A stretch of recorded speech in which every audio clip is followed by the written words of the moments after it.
Friday, guys. I'm finally going to put this one together today, or at least assemble the bottom end. A couple things we have going on. Chris is doing a super rad Vespa build. This will be a 90-mile-an-hour bike for a customer who's going to mimic pretty much his own personal bike. First off, what we're going to start with, okay, this is a center section. This is a Cateno Miano center section for the 200. This is a two-piece billet block. All been ported and everything, gone through top to bottom. So what we're going to do first, always first, is clean it really well. Make sure every surface is free of debris, solvents and everything. Get it nice and dry. And then I'm going to take the center crank and the rod assembly, and we're going to install it into this. Once we install it into this piece, okay, it all has to get Honda bond on the inside. There's actually a lot of sealing surfaces on this guy. It's a pain. But once I get this all sealed up, I'm going to take it, put it in the cases, lock the cases down, Honda bond that. It's going to get the new bearings, of course, and seals as well. Then the cylinders can go on. I can block those off, and then we can pressure test it. Once we pressure test it, we know the bottom end is good, the top end is good, and there's no air leaks. Let's give it a shot. All right, so I've got this section split, and just so you can see how it went just went like this. What we've got to do here, Cateno, when they put this stuff together, I don't know what this is, but they used a green, some type of green glue of some sort. So the crank's going to sit in the center. It's got an O-ring, okay? Not all of them are like this, but the center carrier has an O-ring here, which is going to separate the bottom end left and right side. What we've got to do here is clean all this material off and get it perfectly smooth. And again, this is not something you want to take any metal to or anything like that. You want to use a plastic gasket scraper, which is what we're going to use. Hit it with brake cleaner, gasket scraper. And of course, before this all goes together, it's got to be completely clean. You put this together and you have an issue with any bolts going together, it's a nightmare. And again, I'm getting pretty good at this because I had to do the other one so many times. All this residue has to get cleaned off here, okay? And then you've got your locating dowel here. You want that to be really clean too. So get it nice and warm and up to temp, and then we're gonna put the center section in. You are responding to get a lower interest rate on your credit card. Yeah, that'd be great if you can do that for me. And what bank you got this Visa card from? Through what bank? What bank? Yes. It's Bank of Durka. Okay, man, so grab this Bank of Durka and shove it up in your ass. I don't understand. Yeah. Oh, this never gets old. We've got the Honda bond on all the sealing surfaces. The center on this setup has an O-ring, and I just did just a real light layer over the top of this O-ring here, just to give it a little bit extra stickiness, if you will. And then just went all along this surface here as well, and along there. With the Honda bond, you don't really want to go too crazy. You don't need a massive amount. Plus, it'll start to spill out, and kind of, if you do it, then it'll kind of get on your crank, which isn't the end of the world. Just clean it off afterwards. But this guy I've done, it's kind of hard to see, but this whole top area has been Honda bonded, and so has this bottom here. And Honda bond actually takes, I think it actually lists as 3 solid days before it completely cures. So I'm in no rush with this guy. So I'm gonna go ahead and get this set up here together. And also, these are the 2 holes that allow the oil down into these 2 middle bearings. So it took a little bit of time to get it to where it's just right, because you can't really see down here that well. So I kind of stuck a piece of filler rod down there to kind of feel that edge to get it just right. So again, it's all been cleaned. There's a little bit of residue on it and stuff, but it's pretty minor. Just kind of take it, work it left to right a little bit. So once you get it, there it goes. Once you get it seated, and again, I don't foresee, there's probably nobody that's going to be doing this setup here in the United States, but at least you guys can kind of see how it goes together. There's a lot to it. You can see all the different sealing areas, right? So now I've got this together. We're going to flip it over, put the Allens to pinch this together, and then what's going to happen is we are going to we're going to put on this side, so we're going to pull this together. So again, you've got this whole sealing surface here as well. You've got to do as well. So this is sealing surface here, and then this is your side where your charging system. So that's going to be sealing as well. So you have a lot of points for failures as far as air leaks go. So this is pretty vital to get this all clean and proper. So next I'm going to slide this piece on, and then this piece. We already have the race here, so that piece doesn't have to get pressed on by any means. That just goes right on, because Malosi's bearings It's a 2-piece, or I should say 3 or 4-piece deal. But anyways, the bearings can slide over, the race stays on the crank. This side's going to get pressed on, which is nice because you can pull this side apart without needing any special tools. So anyway, so yeah, you've got seal here, you've got your 2 crank seals, and then your cylinders as well for points of leaking. So there's more than twice a normal motor. It's probably 3 or 4 times the areas that need to be cleaned up properly. So I'm gonna go ahead and flip it over, bolt those down, and then I'm gonna go ahead and prep and get the rest of the parts. Little fun fact, we have some car people in here. That's my E55 AMG. They look really expensive, but these cars are actually really cheap. Best part is they rock a 5.5 liter supercharged 520 foot-pounds, about 470 horse bone stock. So changing the supercharger oil down here, and it's pretty interesting. They spec out jet oil, synthetic jet oil, pretty rad. But it does smell like dog poop when you pull it out. So anyways, morning project, cleaning that up a little bit, using this fluid extractor, which is gangster. You hook up your air pressure line to here, stick that hose in the dipstick or whatever you want. So I just stuck it in there, stuck it in that guy and pulled out the proper amount and just put it back in. So, all right, we'll get back to scooters, but fun fact, synthetic jet fuel in the superchargers on these cars. So let's get to it.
I'm doing this in my office right now because the guys are out there grinding away at stuff and it's way too noisy. So I've got the center section together, cranks in, everything's locked down, everything looks pretty good.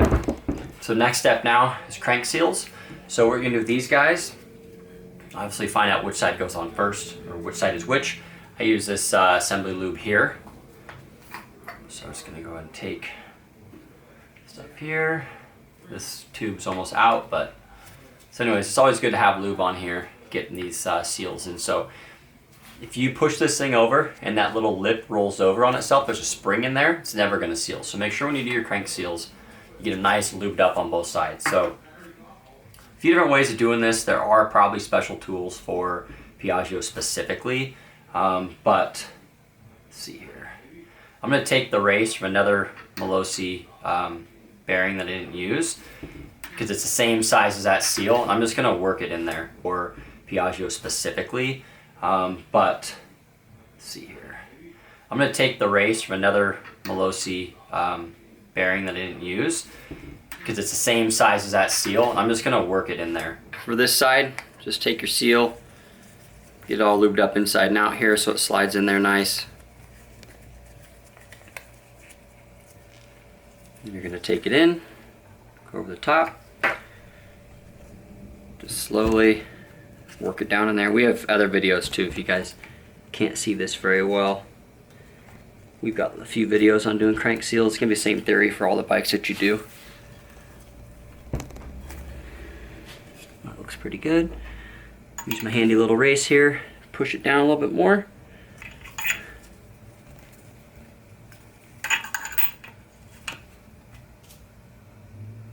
There we go. All right, crank seals are in. All right, I've got one cylinder on now. Both the cases are joined. Obviously, I can't pressure test it or do anything like that until all the cylinders are 100%.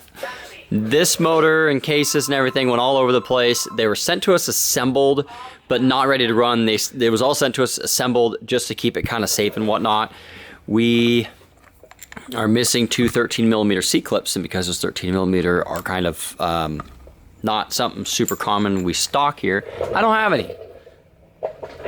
So this is held up until those seat clips come. It should be end of week.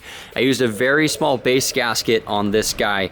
The squish is going to be pretty loose actually, and honestly this thing, I would be happy if I get 55 wheel horse, which is extremely low for what it is. Most of these guys are getting 65 to 75. I would be happy with 55 just because I know that it's not going to completely tear itself apart in the first few runs. They're breaking belts, breaking clutches and whatnot, so I don't even really care if it's lower. That's totally fine. 50, 60 would be insanity. The charging system can't go on yet, of course, until I get the C-clips to put this side together so I could pressure test it. This setup, this side's all complete here, minus putting the cooling head on and then putting that cap on as well. So squish is set. I've got it where I want it on that side. I'll duplicate the same on this side and obviously check it, because I mean, it should be the same, but it's really smart to check both sides on these things. And again, I don't see many people here in the United States doing this, so it's more kind of just fun learning experience for everybody. But the machine work on these centers compared to my other one is definitely much better. I've got some Honda Bond here I need to clean off. It just rubs right off the crank, but seals are in. I feel pretty good about how the center all sealed up as well. Honda Bonded the base on here. MBS ported, of course, because he's the only one I would ever let touch something like this, that, and Alfio. Today, I'm going to order all my gears and kind of do a checklist of the things that I need. I don't know if I have a variator for this yet. I'll order one as well. So I'm going to go with Malossi on the variator. I've got the too fast rear pulley. Clutch. The clutch is going to be the problem with this guy. I'm going to probably just try everything that I have. They don't make the 112 anymore. And then the disc clutch that you guys have seen probably before online, Reveno or whatever. I forget how it's pronounced. But those, I've kind of heard pros and cons on those guys. So I'm probably not going to go that route. I'm probably just going to try Doppler Stage 6 Polini and probably just destroy them all and just keep trying until you get something that works. So, again, a little bit on wait until my two C-clips come for this side. I think when they assembled it, I don't know if they definitely weren't in. So, I don't know if they put them in a bag and I lost it or I never got them. Either way, it's not a big deal. It's just C-clips. So, sometimes projects get held up even here in the shop. That's just the way it is. Got the tire mounted here. We ended up doing a really tight valve stem because the hub was contacting the valve stem and it was leaking. So got that guy dialed in. My guess is we're gonna go through and chop all this stuff off this frame we don't need. I'm gonna probably leave this sitting here like the mess that it is until I get my C-clips. Once I get the motor all locked in, dialed, and pressure tested and sealed, I've got my intakes already. Carbs, I don't have carbs yet, not sure where I'm going to go with that yet, but once I get this thing kind of mostly together and I can toss pipes on it and everything, then I'll turn it around, I'll set it up, and we'll mock it up in this frame and try to get a game plan for how we're gonna do this. So a lot of stuff is gonna get cut off and not used, of course, but I don't really wanna go through, start hacking stuff yet until we get to that point. This is definitely a pain in the butt project because we're building a whole new bike and a whole new engine. This is the only one in the United States, for sure. We have the only twins here between this one and the Zuma 125. So learning curve, definitely it's not something you can just go buy a mount, put it together, blah, blah, blah. It's something that you just have to create here and just work through it. Stay tuned on this guy. I'm gonna get the C-clips and get this thing back together pretty soon. The next video, I'm hoping, will be kind of setting up the CVT, setting up the transmission, and kind of having the motor together as a whole. Once I pressure check it, the ignition side can go on and that can get all buttoned up. But it's getting there, it's getting closer. This didn't take me too long to put together. I just was stopped, of course, because of lack of 2 C-clips. But check it out, we're gonna keep going on this guy and stay tuned.